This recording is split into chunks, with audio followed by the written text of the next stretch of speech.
Tia Sơn.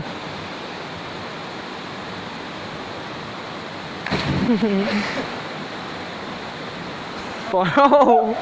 Ôi chỉ bỏ kìa. Ô Tia Thải. To đó rồi. Phải to mà. Không trai à. Có con đĩa đấy có con đĩa đấy. Để phải to ba phải đấy.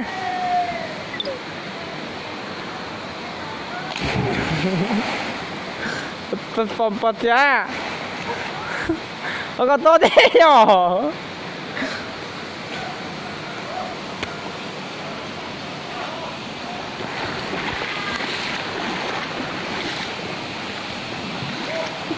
Tôi tao nè. Tôi cả.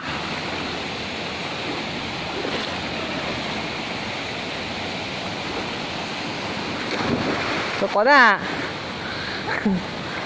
Tôi để đây là sân.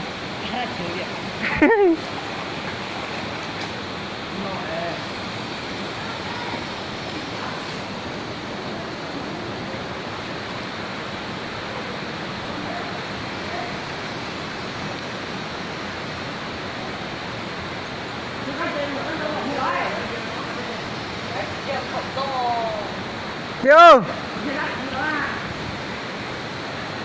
Tia.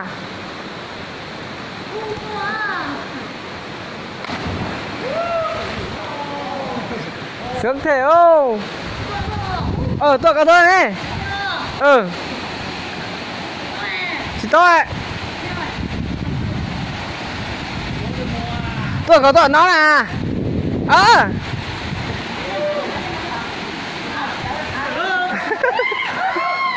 Tôi ở đây hả? Tôi cá tôi hả? Tôi là cá tôi hả? Mà cho tôi lên đĩa à?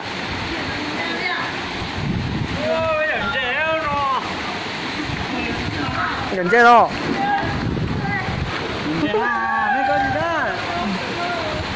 Tôi đã đeo. Tôi rồi các tôi. Đã con là sân to sạp nếu học sao?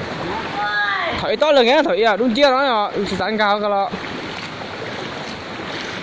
Thế là sân. Không phải đúng chưa, không phải to lỡ không phải rồi. To mà học này kìa. Đeo giá kìa. Trời. Tia. Em thấy trẻ hả?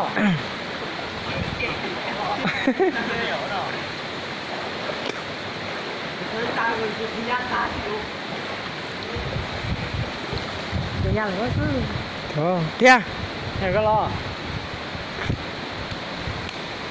Thế là hai con lạnh ta. Ôi bổ đấy ư. Sướng ra có tốt sao rồi. Tốt ra. Tốt rồi. Cái lỗ nó bé không đâu, không thiếu. Một cái chả mình sẽ có. Đó đúng là bé mà thở. Đây, chạy có sao không? Trên đây chạy không được, hết hôn này xuống trên chạy. Chạy nào sao? Không chạy à? Làm mà đâu mà chủ? Không đúng rồi.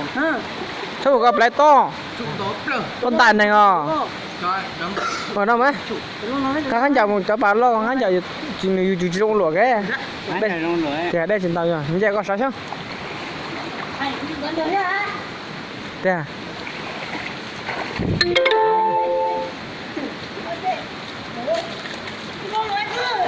Bây giờ anh chơi thỉnh có sao đấy? Em còn chạy con bác rồi. Lụa ra sân. Sân chỉ lo hết sân. Sân lụa ra sân cái gì? Hành trình lên chưa? Một tuần chạy cái cho bạn á play. Tuần chạy. Cái cho bạn nó đi. Hành trình lên đường đấy. Bây giờ bên cả plong có để tên tù vào với có lên. Đó là gái cho sát thôi. À. Hành trình lên chưa? Lên này. Mua. Mua. Cái chủ gặp ba thôi.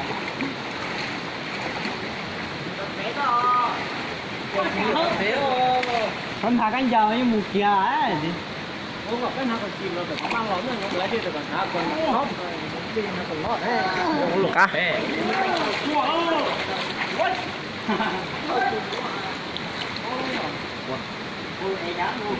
Thế cậu muốn đây đấy ạ? Của mô đi nè. Ô, dần tầm tẩu nè. Chuẩn tên chưa? Mà. Đây.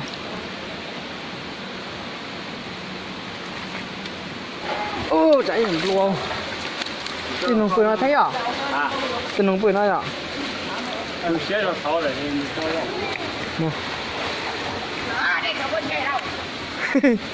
Cá thầu có trúc té. Ồ, chạy tàu có thơ mà đắt tuột thì chú Thịnh rủ chứ. Mỏ hiện chứ hả? Chưa. Đấy tên mỏ hiện đấy hả? Thanh có tuột tàu nè. Có xíu một cú quay luôn à. Hú, to tiểu nó. Mình kia rồi. Dạo sư.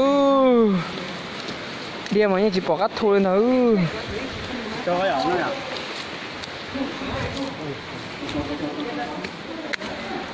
Còn chén mà bé. Tôi tới lúc tôi làm để ở chúng tôi rồi. Còn thì chết nó bỏ chạy sắp lòi chết rồi. Đừng cả học bỏ chạy sao? Nhưng nó mà chỉ chưa bao chạy đến cả cái hồi mà. Nó bỏ chết thì chìm ro nó rồi. Còn chẳng kể tới lô còn nó này. Mua tuổi không muốn đấy hả? Tuổi kìa. Bắp phải đó.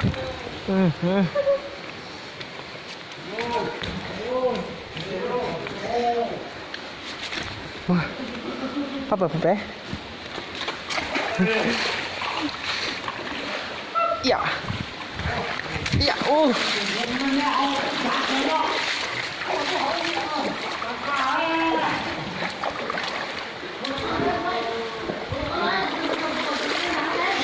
Sao vậy ta?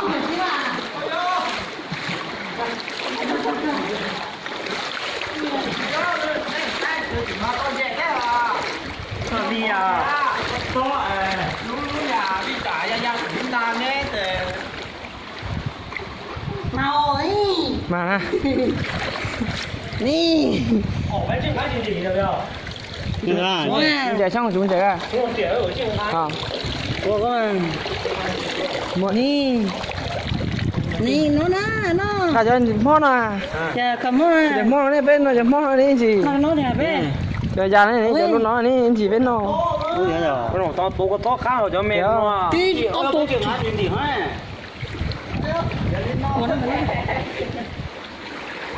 To rồi. Nhưng không biết nói chuyện gì á. Nước máy nước ngoài.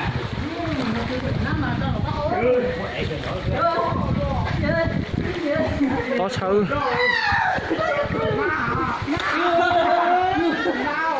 Đá à?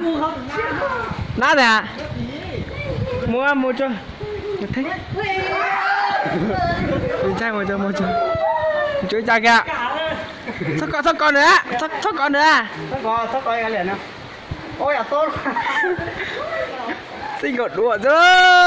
To thật tiếng. Nhớ thế à? Đá là nè.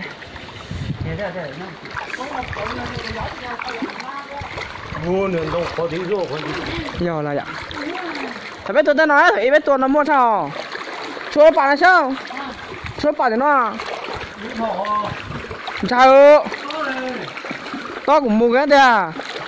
Bây giờ nhập ta hao biết sao nè.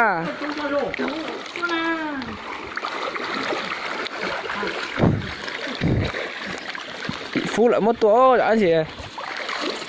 Đang chỉ tao đấy. Còn chế nữa.